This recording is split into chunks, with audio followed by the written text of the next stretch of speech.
In the next slide, we want to study what is the matrix W bar.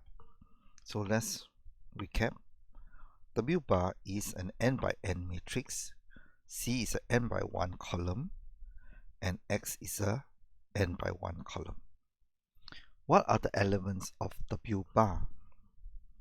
Well, let's now write it as X is equals to W bar times C. So we have X here, the first element, second element, until the n minus 1 element, these column vectors of X. Now we have expanded W bar and C into this form. So C0 times the first column of W, C1 times the second column of W bar, C2 multiplied by the third column of W bar, and so on. So we now see that the W bar is equals to 1, 1, 1, then followed by 1, E plus J, 2 pi over n.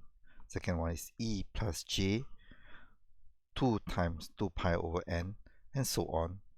The third one is 1, E plus J, 4 pi over n, E plus J, 2 times 4 pi over n, and so on.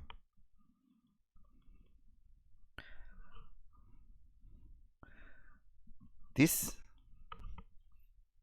all the 1, is this, the first column. The second column is here, and the third column is here. Where are the C's? Well, what you do is that you have W bar multiplied by C, so you have C0, C1, C2 here until Cn minus 1. In the matrix times vector notation, you realize that you can interpret it as C0 times the first column, C1 times the second column, C2 times the third column, and so on.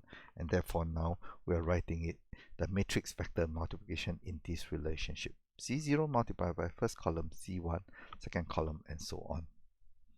The last column, of course, is the last element of C, which is Cn minus 1, multiplying by the last column of W bar. Where did I get all these elements from? Well, you realize that I got it from this expression over here.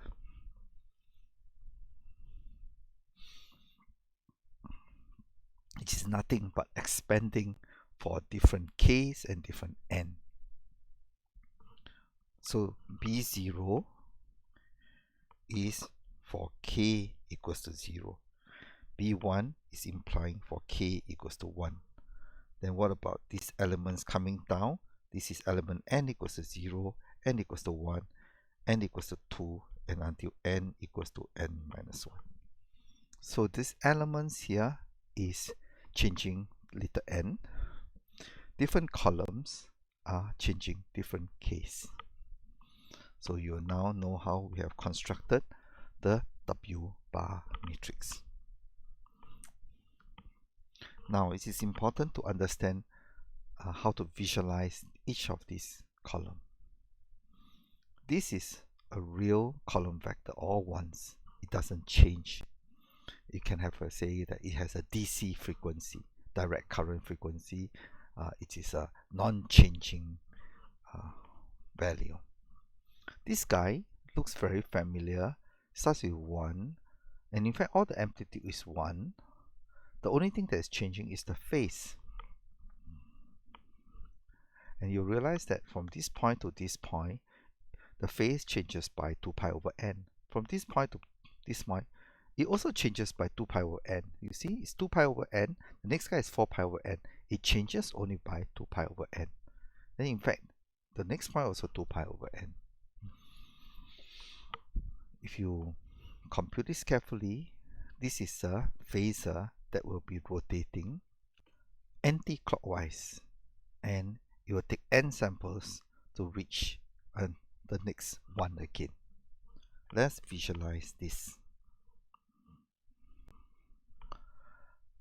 I'm I'm going to sketch for you the all ones here. Why do I say that this is all one? How do I interpret this little circle here? This circle is the unit circle, and this is the real axis, and this is the imaginary axis. And this value is 1, and the second value is 2. This is the origin over here, and this is -1 and -2. On top is j, and then the bottom is -j. So if I want to denote a vector that has value 1, I put it here. So this is the vector, and it reaches 1, touches the circle. So the horizontal axis is the real line. I want to say that I have a column vector of all 1. So I'll use this circle and this phasor to represent it as all ones. There are 8 of them to show this 8 value in this example. How about this guy? The first element is 1, the second element is ei 2 pi over n. In our example later on, you'll realize that capital N is 8. So 2 pi over 8.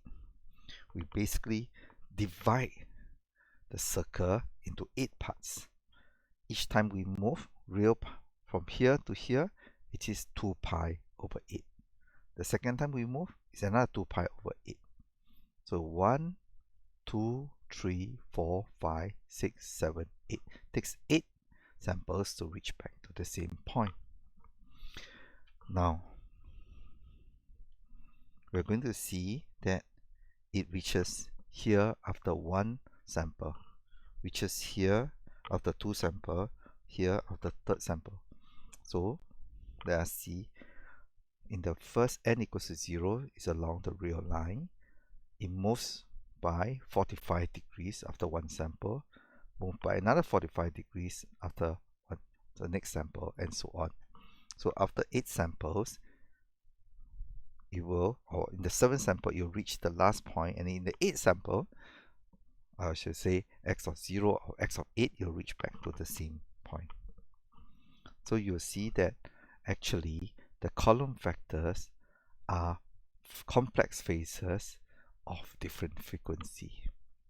B0 is a column vector of the same frequency, or no frequency, not changing at all. B1 is a phasor that rotates anti-clockwise and takes n samples to reach 1 complete cycle.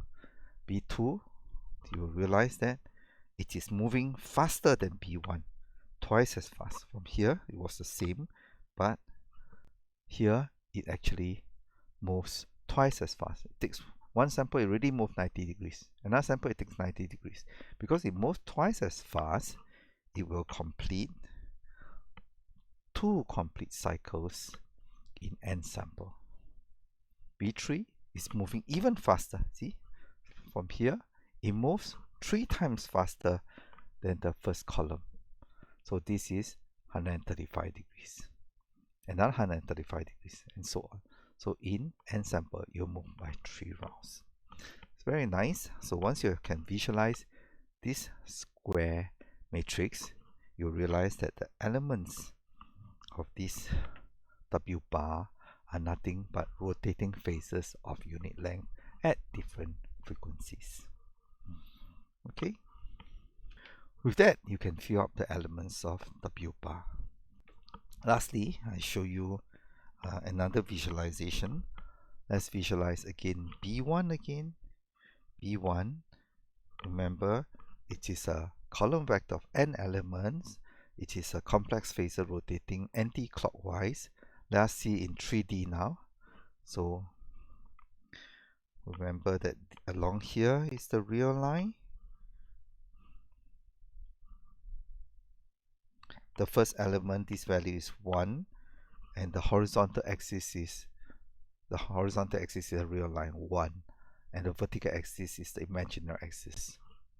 After 1 sample, it is rotating anti-clockwise, and how do we know? Well, this is pi by 4. one sample, it moves by pi by 4. See, 2 pi divided by 8. Let's write down 2 pi divided by 8. K equals to 1, n equals to 1. So we have pi by 4. Right. So anyway, as we are moving n, it starts to rotate. And what is this axis here? This axis is time, and time is coming out into here, different time. The phasor is rotating anti-clockwise, and after 8 sample, you will come back to 1 again. What about B2? Same, it's the same, rotating phasor of unit length, rotating faster, and B3 is a phasor rotating even faster. So this is how we interpret the columns of W bar, and we call the columns B0, B1 until B7, and the index K here. Now remember, it is denoting the harmonics, how fast is it rotating. I'll leave the explanation, the detailed explanation here. You can read all about it. So in the last few slides, we have been interpreting W bar. Thank you.